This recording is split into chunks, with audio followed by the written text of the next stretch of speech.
In the grand halls of Pharaoh's palace, a man stands before the most powerful ruler in the ancient world, his staff gripped tightly in his hand. With a single motion, he casts his staff to the ground, and before the gathered court, it twists and writhes, transforming into a living serpent. Gasps fill the chamber, but the pharaoh does not look impressed. He gestures to his own magicians. Without hesitation, they step forward, performing the exact same feat. Their staffs, too, become snakes. This moment, recorded in Exodus 7, raises a question that most believers never stop to ask. If magic was fake, how did Pharaoh's sorcerers replicate Moses' miracle? Was this truly divine power, or was this something else entirely, a battle between rival magicians? Because if we strip away the reverence, what we're looking at here isn't prophecy, it isn't divine revelation. It's a wizard's duel, a magical showdown between Moses and the Egyptian priesthood, each side performing acts that seem, by all accounts, to be sorcery. And Moses doesn't stop with the serpent trick. He turns the Nile to blood, summons plagues, and even calls forth darkness to consume the land. If these events happened exactly as described, then we are not dealing with a prophet in the modern sense. We are dealing with a man who wielded supernatural power in a way indistinguishable from the court magicians of Egypt. The implications are massive. If Moses' abilities could be mimicked by pagans, what does that say about their source? Were these plagues really miracles from a divine being, or just an extension of the same arcane knowledge used by Egyptian priests? To answer this, we must dive deeper. Who exactly was Moses? Where did he learn these arts? And why does the Bible itself, in moments like these, blur the line between divinely ordained miracles and what can only be described as magic? Moses is often portrayed as a humble servant of God, a man chosen to deliver divine miracles. But what if his story is something far more complex, something that aligns less with traditional prophecy and more with the secret knowledge of ancient sorcery? Moses, as the story goes, was raised in Pharaoh's court. This is key because Egypt was not just a land of pyramids and pharaohs. It was the heart of ancient mysticism, a civilization that thrived on its mastery of hidden knowledge. The priests of Egypt were no ordinary men. They were scholars of astrology, alchemy, and arcane rituals that dated back thousands of years. They held the secrets of life and death, and they were the spiritual gatekeepers of the kingdom. Moses, adopted into the royal household, would have had access to this world. Unlike the enslaved Israelites, he was raised in an environment where he would have been exposed to the highest levels of Egyptian education.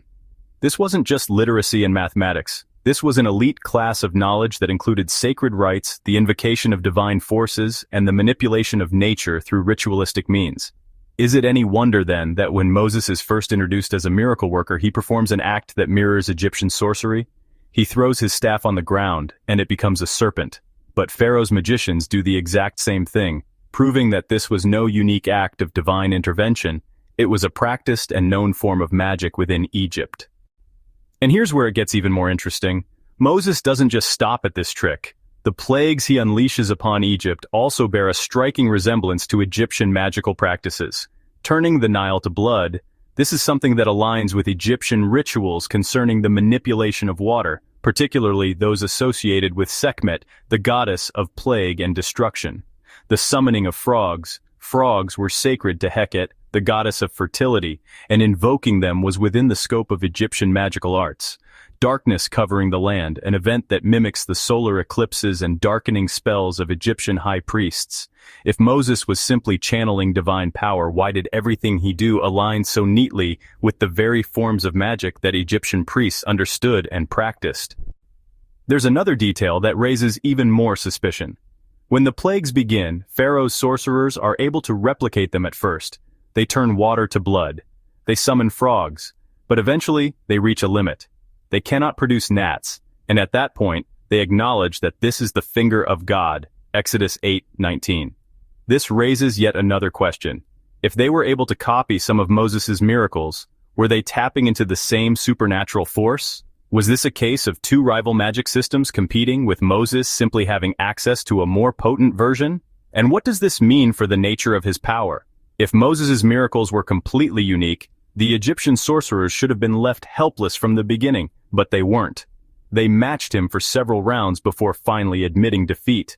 This is not the behavior of men facing an all-powerful divine force. It's the behavior of magicians testing the limits of their craft. What if Moses wasn't merely a prophet? What What if he was a master of an ancient mystical tradition, one that the Bible later attempted to reframe as divine rather than magical? If that's the case, then the entire Exodus story takes on a new meaning. This wasn't a contest of faith, it was a contest of magical dominance. And Moses, through whatever knowledge he had gained, managed to overpower Egypt's elite. But if that's true, where did Moses get this knowledge? And why does his story contain even more elements that link him to arcane traditions rather than straightforward prophecy? We're only beginning to unravel the mystery. Moses' connection to the world of magic becomes even more striking when we examine how he interacted with the forces around him. His staff was not merely a tool, it was an instrument of power, capable of performing supernatural feats that paralleled the magical artifacts of ancient Egypt. Consider this. In ancient Egyptian tradition, staffs were not just walking sticks. They were symbols of divine authority and could be imbued with magical properties. Pharaohs and high priests often carried scepters that represented their dominion over the natural and supernatural worlds. So when Moses wields his staff to summon plagues, part the Red Sea, and even bring forth water from a rock, he is engaging in something that looks suspiciously like sorcery, not prophecy. But the most revealing moment comes when Moses ascends Mount Sinai. The Bible tells us that he remained there for 40 days and 40 nights, receiving divine instruction. But ancient mysticism tells us something else. 40 days is a significant number in occult practices, often representing a period of intense spiritual transformation. Throughout various mystical traditions, prolonged isolation in a sacred space has been used as a means of achieving enlightenment, unlocking hidden knowledge, or communing with supernatural forces. Moses doesn't just return with moral guidelines, he returns with something far more powerful: divine laws inscribed in stone, knowledge that he alone possesses, and a transformation that leaves his face glowing so brightly that he has to veil it to avoid frightening the Israelites. This is no ordinary event. Compare this to shamanic traditions in which participants enter isolation, undergo visions, and return as powerful leaders with newfound spiritual authority. This pattern exists in countless ancient cultures, and Moses fits this mold far better than the conventional image of a prophet receiving simple instructions from God. But there's another strange detail that further aligns Moses with esoteric traditions: the claim that he had horns. The idea that Moses had horns comes from a mistranslation of Exodus 34, verses 29 to 35, where it states that his face shone after speaking with God. The Hebrew word karan can mean either radiated light or grew horns. Later, in medieval Christian art, Moses was often depicted with literal horns due to this confusion. But this raises a fascinating question. Why was the idea of Moses with horns so persistent? In many ancient traditions, horns were a sign of supernatural power. In Mesopotamian, Greek, and even early Jewish mysticism, deities and figures imbued with special knowledge were sometimes depicted with horns as symbols of divine wisdom or hidden strength. Could it be that the biblical description of Moses was not simply about a radiant face, but about a transformation, one that left him physically altered, marking him as something more than human? This ties back into the possibility that Moses was more than just a messenger of Yahweh. He may have been engaging in arcane rituals, tapping into hidden forces, and wielding a kind of power that we would now call magic. And if that's the case, then his role in shaping Israelite religion was not just about law-giving, it was about introducing an entire system of supernatural authority, one rooted in knowledge that predated even his own time. This interpretation opens the door to even deeper questions. If Moses was using practices that mirrored Egyptian and Mesopotamian mysticism, where did those traditions originate? And more importantly, was he the only biblical figure to engage in such mystical acts? Or was this knowledge far more widespread than we've been led to believe? Moses' mastery over supernatural forces becomes even more undeniable when we examine the plagues of Egypt. Traditionally, these events are viewed as divine judgments, but the mechanics of these plagues bear an eerie resemblance to the practices of ancient magic. Take the first plague, turning the Nile to blood. In Egyptian magical texts, the manipulation of water, particularly the Nile, was a known practice. The river was central to Egyptian life, and controlling it was a symbol of immense power. Even the Book of the Dead contains spells to influence the waters. When Moses strikes the river and it turns to blood, is this an act of divine intervention, or is it an ancient spell that mirrors Egyptian sorcery? And what about the magicians of Pharaoh's court? The Bible explicitly states that they were able to replicate the first few plagues, turning water to blood and summoning frogs. If these acts were purely divine miracles, how were the Egyptian magicians able to do the same? This suggests that whatever Moses was doing wasn't unique, it was a form of supernatural manipulation that Pharaoh's sorcerers also understood. The pattern continues with the plagues of hail, locusts, and darkness. In Mesopotamian and Egyptian magical traditions, priests would invoke deities to command the forces of nature. Hail and fire were associated with divine wrath in Egyptian texts. The summoning of locusts was tied to agricultural curses, and darkness, blocking out the sun, was an ultimate show of power in a land that worshipped Ra, the sun god.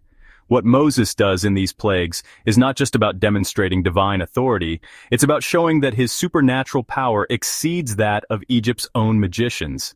This is a battle of magical supremacy, not just theology, but perhaps the most chilling moment comes with the final plague, the death of the firstborn. Ancient sorcery often involved invoking death upon one's enemies through spoken words, rituals, or symbolic actions. Here, Moses declares the destruction of Egypt's firstborn, and it comes to pass.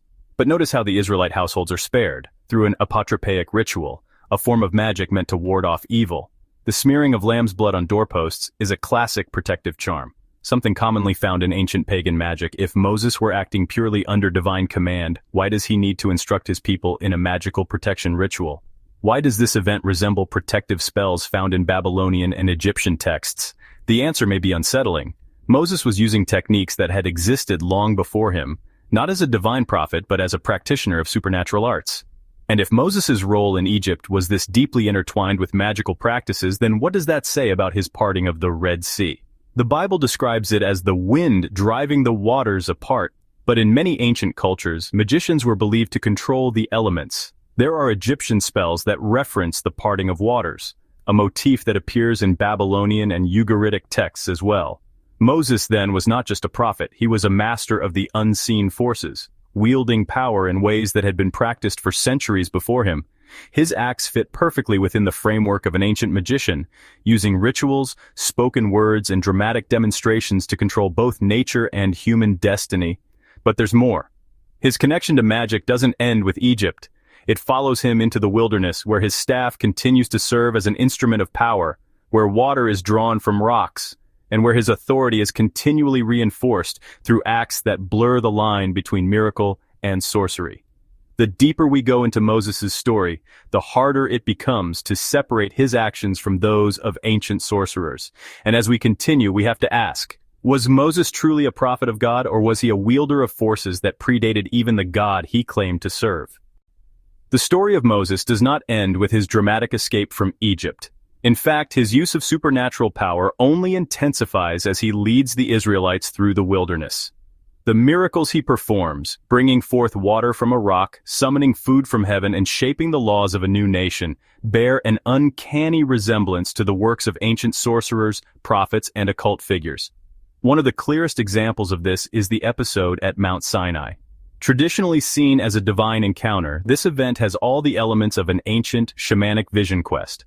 Moses ascends the mountain alone, enters into a prolonged period of fasting, and then receives revelation through fire, smoke, and mysterious inscriptions carved into stone. In many ancient traditions, prophets, magicians, and mystics would seek isolation to receive divine or mystical knowledge. The process of fasting, deprivation, and then returning with new wisdom was a well-known motif among the spiritual figures of the ancient world. And what does Moses return with? A set of laws that are said to be directly inscribed by the divine. This immediately calls to mind the magical tablets and sacred texts found in other ancient religions. Mesopotamian and Egyptian traditions both include stories of gods delivering sacred inscriptions to their chosen representatives. The idea of divine laws carved into stone is not unique to Moses. It was a widespread trope in the ancient world. Even after Sinai, Moses continues to use supernatural means to guide and manipulate the Israelites. When they doubt him, the earth swallows entire rebellious groups whole. When they need sustenance, he calls forth manna from the sky. When they need water, he commands it to emerge from stone. Every step of the way, he exercises control over nature in ways that align with ancient magical traditions. His staff, the same one that turned into a serpent before Pharaoh, remains a conduit for these acts, suggesting that his power is tied to a specific object, much like the wands and staves of sorcerers and mythologies around the world. And then there is the most unsettling episode of all, his death. Unlike other biblical figures, Moses does not have a normal ending. He is taken to a mountain where he sees the promised land, but he is forbidden from entering. Then, mysteriously, he dies, but no one knows exactly how.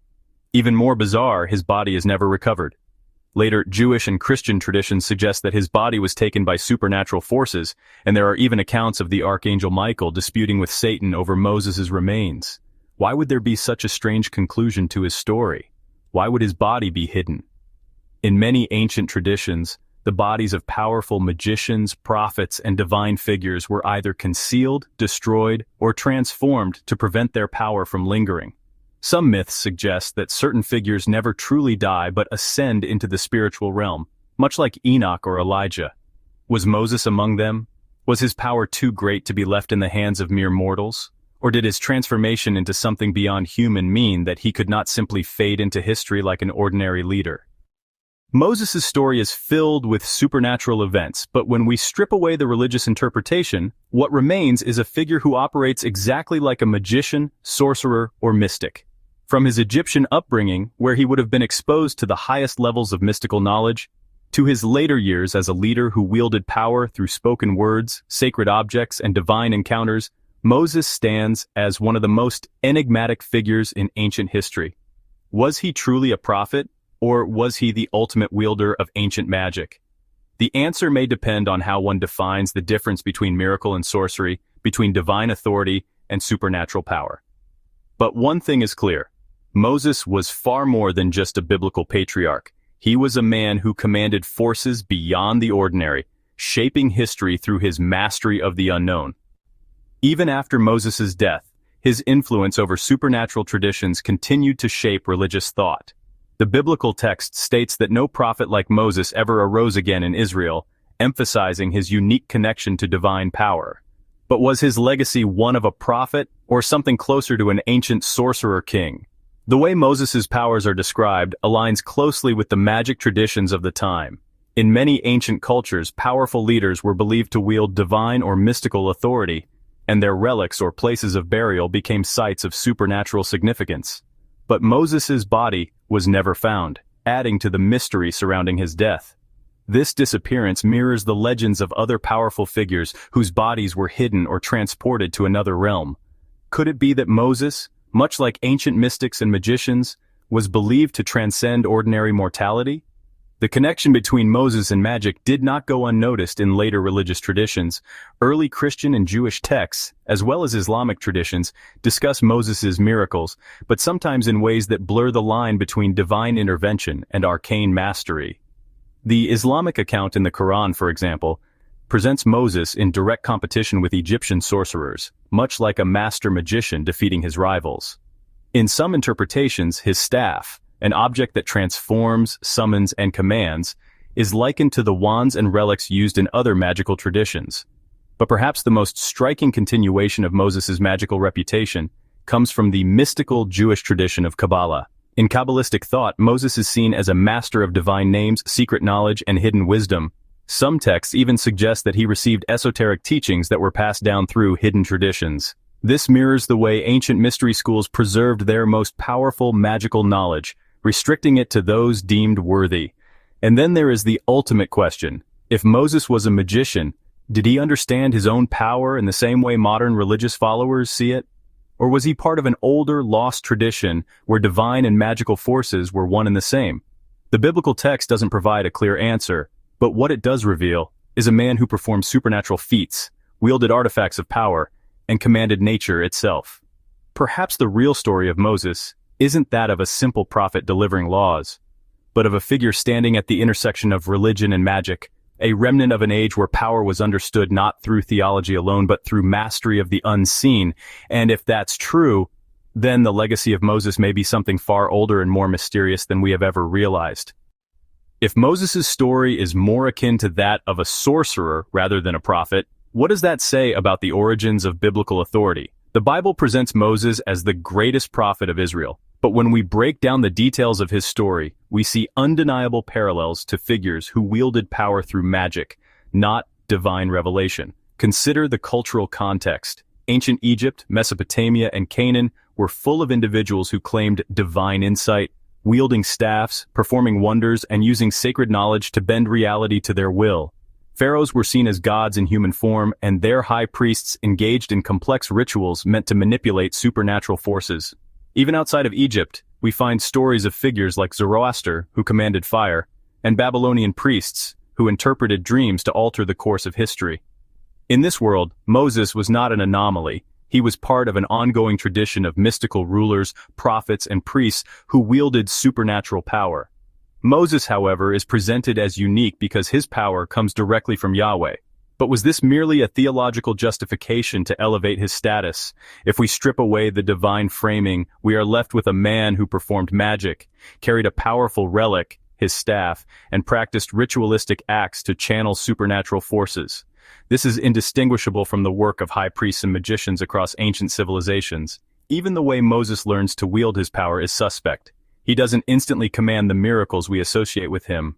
When Yahweh first appears to him in the burning bush, Moses is unsure, needing signs and wonders to convince him of his own mission. He is taught step by step, much like an apprentice magician being initiated into a secret order. His staff is not merely a symbol. It is an instrument of power used with precision and intention, much like the wands and talismans of ancient sorcerers. And what about the secret knowledge he is given? The biblical narrative suggests that Moses received a revelation unlike any other, a direct encounter with the divine that granted him unparalleled wisdom. But secret knowledge was a hallmark of mystical traditions in the ancient world. Priests of Babylon, Egypt, and Greece all guarded sacred teachings, passing them down only to those deemed worthy. Moses' experience on Mount Sinai, where he disappears for 40 days and returns with newfound wisdom, mirrors this initiatory pattern. He ascends the mountain an uncertain leader and returns a master of divine law, much like mystics who underwent transformation after prolonged isolation, visions, or encounters with the divine. His ability to wield this knowledge gives him total control over his people. He enforces them with an iron grip, using divine power as justification for absolute authority. This mirrors the way religious leaders and mystical orders maintained control by claiming access to truths that others could not comprehend and backing it up with demonstrations of supernatural force. The deeper we look, the more Moses appears less as a prophet and more as a magician king. If Moses was truly just a prophet, why does he operate more like a high magician of the ancient world? His encounters with Pharaoh weren't about mere prophecy. They were displays of supernatural power. And this begs the question, if the Egyptian magicians could perform these same miracles, does that mean they, too, were using divine power? Or does it mean that Moses' abilities weren't so unique after all? The Bible tries to distinguish Moses by saying that his power was greater, that his serpent swallowed the others, but this doesn't change the fundamental issue. Moses was engaged in a magical battle indistinguishable from other forms of sorcery in the ancient world. The parallels don't stop there. All of his acts align with recorded magical traditions. Egyptian priests used staffs to perform wonders. Babylonian diviners manipulated the heavens and called upon cosmic forces to enact their will. Even Moses' call to Pharaoh, "Let my people go," echoes the invocations of exorcists and spellcasters who commanded spirits and rulers alike to bend to their demands. The Exodus narrative is deeply connected to Egyptian magical traditions, whether the authors of the Bible intended it to be or not. The plagues unleashed on Egypt reflect well-documented magical curses in Egyptian and Mesopotamian literature. The sudden darkness, the boils, the infestations, all have counterparts in ancient texts that describe rituals used to invoke divine wrath upon one's enemies. The Passover itself, where the Israelites marked their doors with blood to ward off the angel of death, is eerily similar to Egyptian protective magic, where blood and other substances were used to create divine barriers against malevolent forces. In many ways, he is an early model of the occult figure. And if Moses was a magician, rather than a prophet, this brings up an uncomfortable truth about the Bible. It means that its foundational stories rely on magic just as much as the mythologies the Israelites supposedly rejected. It suggests that biblical miracles were not divine interventions, but elaborate magical traditions repackaged under the guise of monotheism. If Moses' miracles were simply magic by another name, then the entire Exodus narrative becomes less about divine intervention and more about an ancient competition of supernatural abilities. one that mirrored the same magical traditions found in Egypt, Babylon, and other surrounding civilizations. Consider the way Moses performs his miracles. He doesn't simply pray and wait for God to act. Instead, he uses physical tools: his staff, water, blood, smoke, just like an ancient sorcerer. He enacts rituals, giving precise instructions on what to do and when to do it. The parting of the Red Sea, for example, is not simply an act of God. It requires Moses to stretch out his hand and use his staff, as if he is channeling power through an enchanted object. This is eerily similar to magical traditions recorded throughout the ancient world. Babylonian magicians wrote spells on tablets and performed precise rituals to control the elements. Moses follows this same pattern. And if Moses was simply channeling divine will, why was Pharaoh's court able to do the same?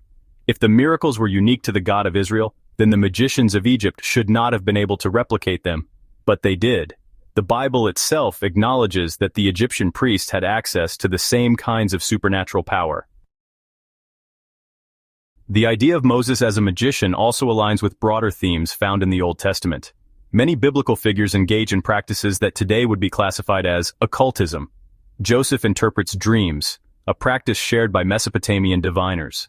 Solomon is credited with controlling spirits, binding demons, and using magical wisdom to rule. Even Elijah and Elisha perform miracles that resemble classic magical feats, multiplying food, raising the dead, calling down fire from the sky. So if Moses fits this pattern, then what we are seeing is not divine prophecy, but a long tradition of biblical figures wielding supernatural power under the guise of religious authority. This would mean that the Bible, rather than being a rejection of magic, is actually one of the oldest and most widely accepted magical texts in history, one that has been reframed to exclude competing magical traditions and rebrand its own practitioners as divinely ordained. Moses is a magician whose abilities have been repackaged and given religious legitimacy. The distinction between religion and magic is an illusion, one carefully crafted by later religious authorities to mask the fact that their foundational figures were, in fact, practicing the very arts they condemned in others. If Moses' acts were magical in nature, then the biblical condemnation of sorcery in books like Deuteronomy and Leviticus becomes hypocritical. The sun sets over the camp, casting long shadows across the desert. Families settle in for the evening, unaware that within moments, their world will be torn apart. The sounds of laughter, the crackle of fires, the quiet murmurs of conversation, these will soon be drowned out by the screams of the dying. A sudden piercing cry cuts through the air, then another. Chaos erupts as men wielding swords descend upon their own people. The first victims fall where they stand, their bodies crumpling into the sand, lifeless before they even realize what's happening. Others scramble for shelter only to be dragged out and cut down without mercy. The killers are methodical, relentless. They do not spare the elderly, the women, or even the children. These attackers are not foreign invaders, not enemy soldiers sent to wipe out their nation. They are not pagans, heretics, or rival tribes seeking revenge. These killers are their own kin, brothers turning against brothers, fathers slaughtering their sons. And the man who ordered it all? He is not some tyrannical warlord, not a bloodthirsty conqueror, not a dictator carving out an empire. He is Moses. This is the Levite massacre, one of the most disturbing and overlooked events in the Bible. A massacre not of outsiders or enemies, but of fellow Israelites. The slaughter was not done in the name of conquest, not as an act of war, but as punishment for what Moses considered an act of betrayal. And yet, despite the sheer brutality of this event, Moses remains a revered figure, a prophet, a hero, a man of God. Why is this mass killing, an act that would be condemned as genocide today, excused, justified, and even celebrated as an example of divine justice? How is it that the same people who recoil in horror at modern atrocities turn a blind eye when similar acts are committed in the pages of their holy book? And more importantly, what does this reveal about the true nature of the Bible, its God, and the morality it promotes? This massacre, ordered by Moses, forces us to confront some unsettling questions. If a modern religious leader ordered his followers to slaughter non-believers, he would be condemned worldwide. If a government commanded the execution of thousands for worshiping the wrong God, it would be considered a crime against humanity. But when Moses does it, it is framed as obedience to God. This double standard is worth examining because if we strip away the religious framing, if we view this event as it truly is, cold, calculated mass murder, it begins to look eerily familiar. History is filled with figures who have justified unspeakable violence in the name of purity, ideology, or faith, and Moses fits the pattern perfectly. But before we dissect the justification, the theology, and the historical implications, we need to lay out the facts. What exactly happened during the Levite massacre? What led to this moment of bloodshed? And what does it tell us about the origins of the God of the Bible? The answers to these questions might change everything you thought you knew about Moses, about the Bible, and about the morality it claims to uphold. Moses had just descended from Mount Sinai, where he had spent 40 days and nights receiving what would become the foundation of Jewish law, the Ten Commandments. Engraved in stone, these divine laws were supposed to guide the Israelites toward a righteous, moral life. Among them, one commandment stood out, "Thou shalt not kill." But Moses' return was not met with reverence or celebration. What he saw enraged him. While he was gone, the Israelites, his own people, had built and worshipped a golden calf. To Moses, this was the ultimate betrayal. After everything they had been through, after all the miracles they had witnessed, they had abandoned their faith in Yahweh and reverted to idol worship. Moses' fury was immediate and violent. In his rage, he shattered the stone tablets, the very laws he had just received. He burned the golden calf, ground it into dust, mixed it into water, and forced the Israelites to drink it, a symbolic punishment meant to humiliate and purify them. But humiliation wasn't enough. Moses wanted blood. He turned to the Levites, his own tribe, and commanded them to take up their swords. Without hesitation they obeyed. What followed was nothing short of a massacre. Thus says the Lord God of Israel, "Each of you put your sword on your side, go back and forth from gate to gate throughout the camp, and each of you kill your brother, your friend, and your neighbor." Exodus 32:27. The Levites moved through the camp, slaughtering anyone they deemed guilty. They did not ask questions. They did not differentiate between the ringleaders and the bystanders. The command was clear: kill indiscriminately. By the time the bloodshed ended, 3,000 Israelites lay dead. Fathers had killed their sons. Friends had murdered friends. The community had torn itself apart. And Moses' response? He praised the Levites for their obedience. For their willingness to kill their own people, he blessed them, saying they had been set apart for service to Yahweh. This moment is one of the most jarring contradictions in the entire Bible.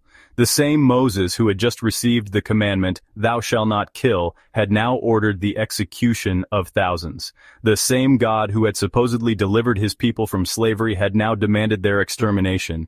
The same faith that preached mercy and love had now justified fratricide. This event raises deeply troubling questions. If idolatry was such a terrible sin, why was murder the appropriate response? And if Moses was a prophet of a just and moral God, why would he order such brutality? The hypocrisy is glaring. If free will is truly a gift from God, why were the Israelites not simply allowed to repent? Why was their only choice death? And perhaps most unsettling, if this act had been committed by anyone else, if it had been ordered by a leader in any other context, would we excuse it? Would we celebrate if a modern religious leader gathered his followers and commanded them to slaughter those who did not believe correctly? We would call it terrorism. If a government ordered mass executions for worshiping the wrong God, we would call it genocide. And yet, in the Bible, this is called righteousness. The mental gymnastics required to justify this act are staggering. Some Christians will often argue that the Israelites deserved their fate because they broke their covenant with Yahweh. But this logic implies that religious disobedience is a crime punishable by death, a dangerous and totalitarian mindset that has justified countless atrocities throughout history. Others claim that this massacre was necessary to purify Israel, to prevent them from straying again. But at what cost?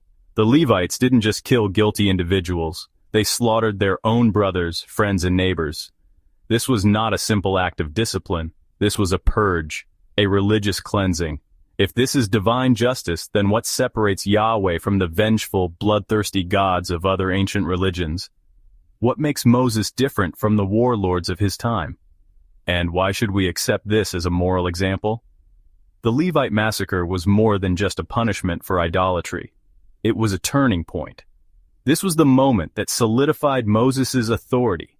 By leading the Levites to slaughter their own people, he ensured their loyalty. They had crossed a line that could never be uncrossed. Once they had killed their own kin in the name of Yahweh, they could not turn back. They were bound to Moses, bound to his leadership, bound to his vision of religious purity.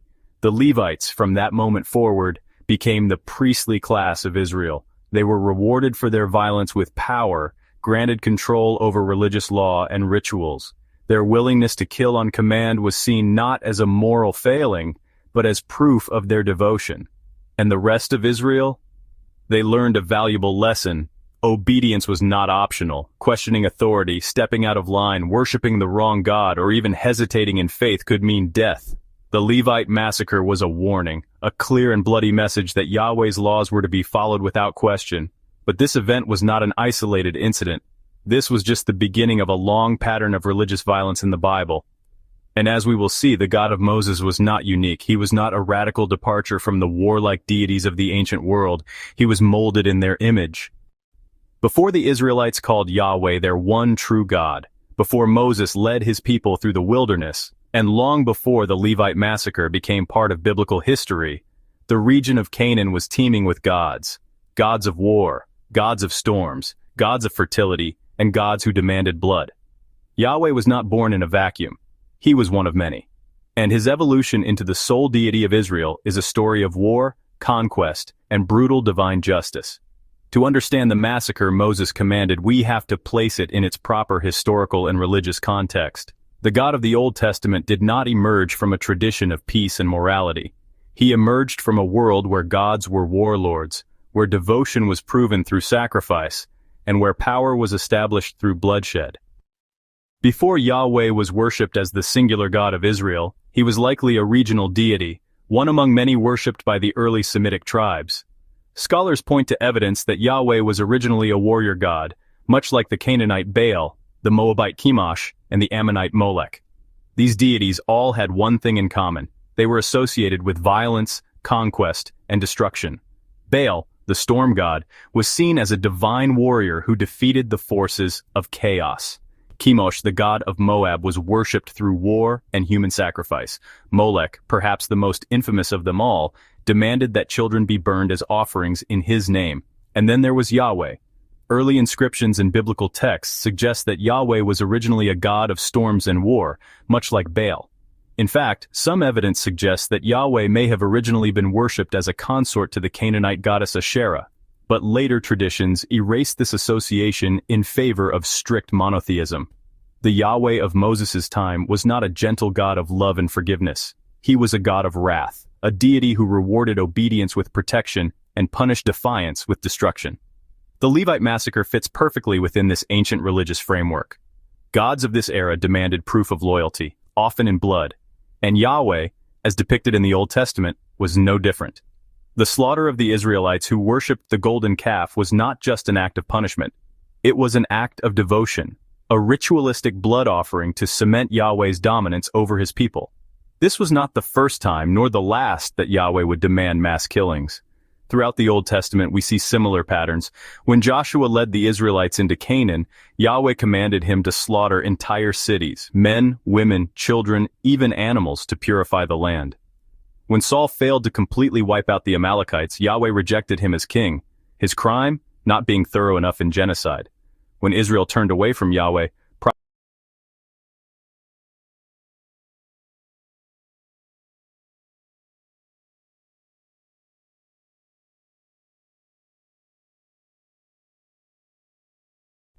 Moses' actions mirror those of ancient warlords who used religious justification to cement their rule. He did not just claim political leadership over Israel, he claimed divine authority. His massacres were not just acts of anger, they were part of a larger pattern of religious control. By commanding the Levites to kill their own people, Moses ensured that Yahweh's worship would be absolute. There would be no rival gods, no questioning of divine authority, no tolerance for deviation. Those who strayed would die, and those who followed would be rewarded.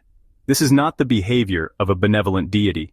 This is the behavior of a war god, a god who, like his Canaanite counterparts, thrived on blood sacrifice and demanded obedience through terror.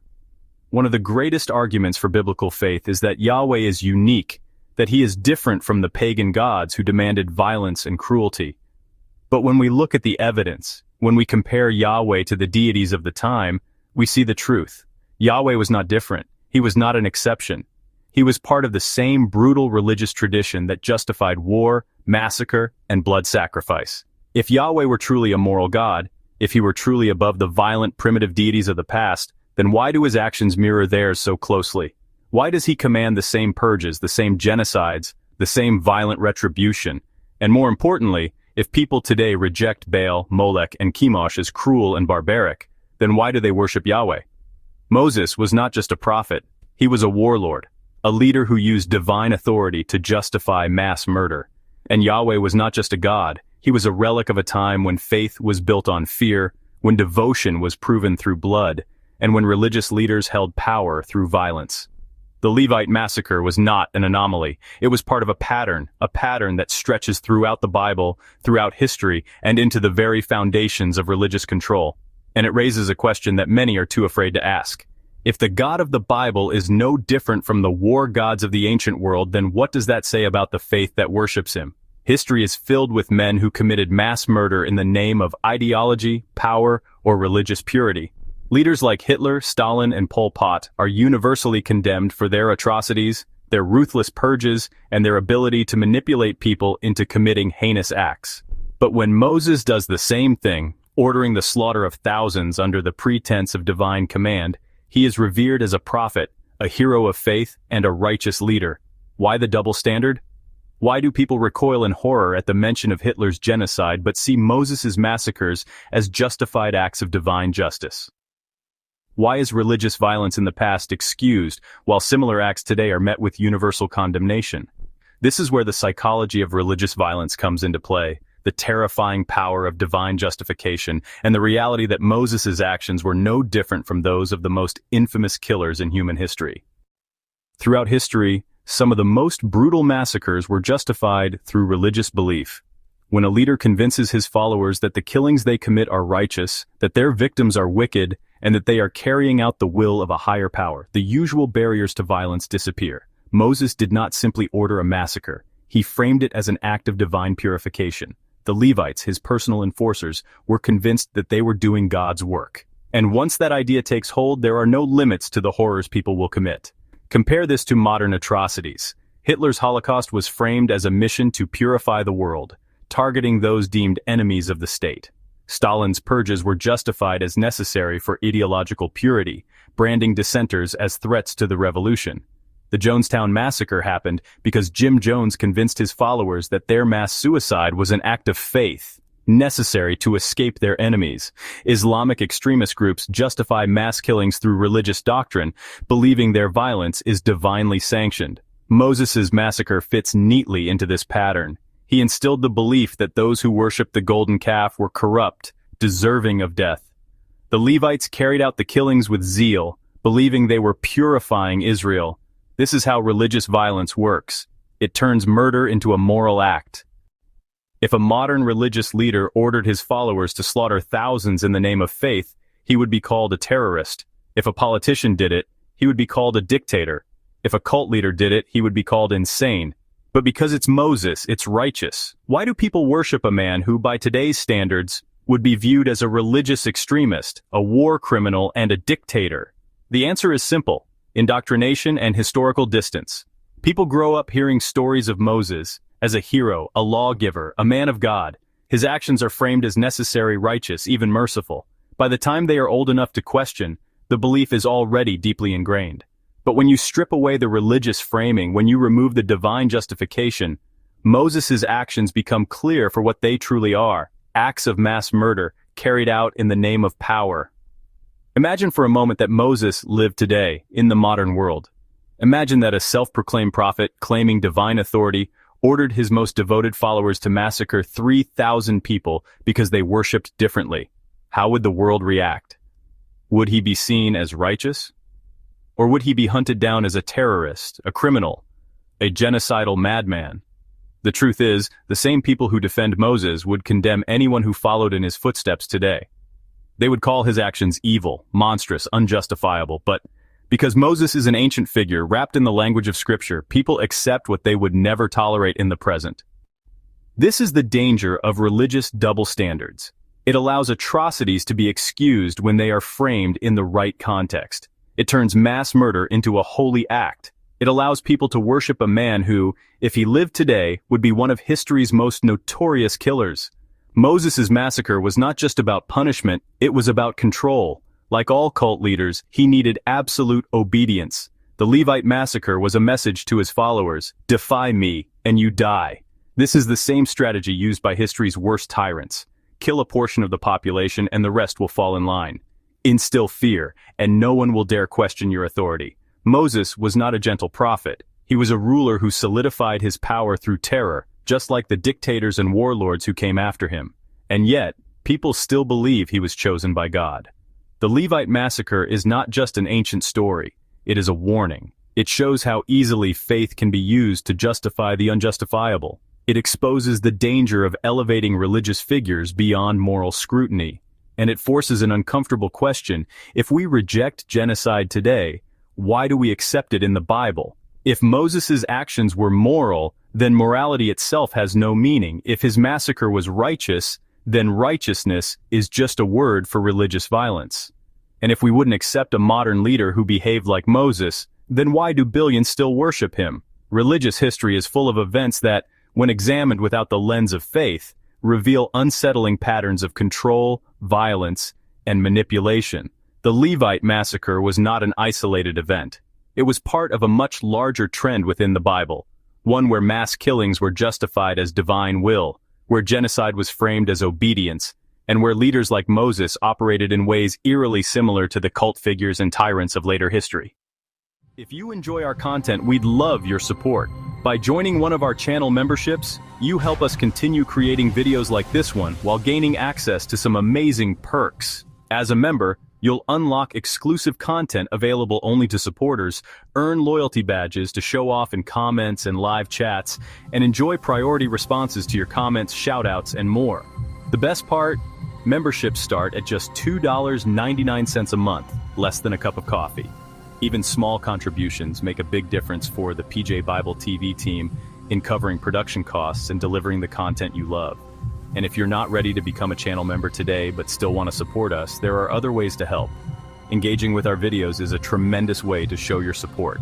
By taking just a few moments to like the video, share it with friends, family, or on social media, and leave a comment, you're telling the YouTube algorithm to share our content with more people. Your support, no matter how you choose to show it, means the world to us. Thank you for being part of the PJ Bible TV community.